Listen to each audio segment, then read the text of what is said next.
అయితే ఇక స్టీల్ ప్లాంట్లో జరిగిన ప్రమాద తీరు చూస్తే విశాఖ స్టీల్ ప్లాంట్లో అరగంట వ్యవధిలోనే 2 ప్రమాదాలు జరిగినట్టుగా వెలుగులోకి వచ్చింది.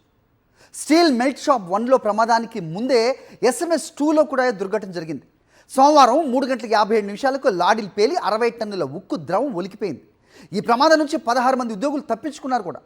ప్రమాదం నుంచి తప్పించుకున్న వాళ్ళు తోటి ఉద్యోగులకు ఫోన్లు చేసి విషయం చెప్పారు. వాట్సాప్లో మృత్యుంజయలం అంటూ మెసేజ్లు కూడా పెట్టారు.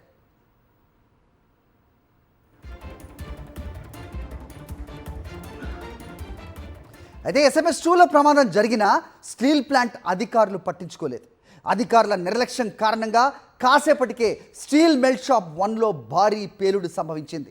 4:25 కంటిన్యూ కాస్టింగ్ డిపార్ట్మెంట్ నుంచి మిషన్ 2కు పంపుతుండగా బ్లాస్టింగ్ జరిగింది. తాజాగా హాస్పిటల్లో చికిత్స పొందుతూ పైడిరాజు అనే కార్మికుడు మృతి చెందాడు. ఇప్పటి వరకు విశాఖ స్టీల్ ప్లాంట్ ప్రమాదంలో 9 మంది చనిపోగా మరో 5గురికి తీవ్రంగా గాయాలయ్యాయి.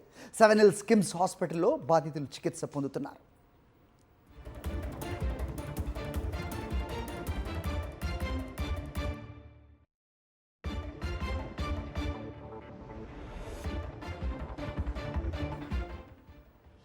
రైట్, విశాఖ స్టీల్ ప్లాంట్లో జరిగిన ప్రమాదం తాలూకు పూర్వాపరాలు చూస్తున్నాం.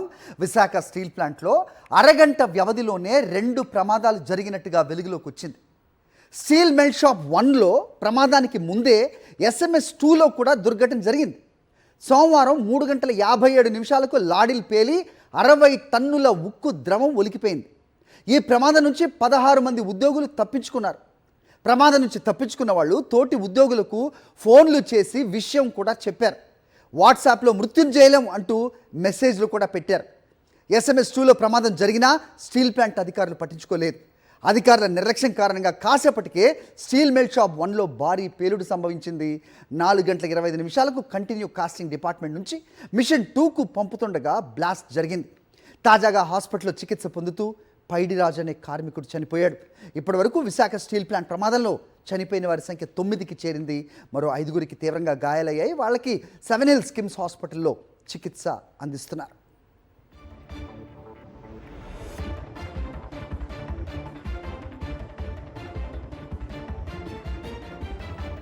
మృతుడు పైడిరాజు హాస్పిటల్లో చికిత్స పొందుతూ నిన్న మాట్లాడిన వీడియో అందరినీ కంటతడి పెట్టించింది. ఆయన ఏమన్నారు అనేది నిన్న ఒకసారి ఆయన మాట్లాడిన వీడియో చూద్దాం. తమ్ముడి ముందు ఎప్పుడు చిరాకు పడకే, తమ్ముడిని బాగా చేసిపించరా, నువ్వు కూడా బాగా చేసిపా, అమ్మని బాగా చూసుకోండి ఉంటాంటాడు.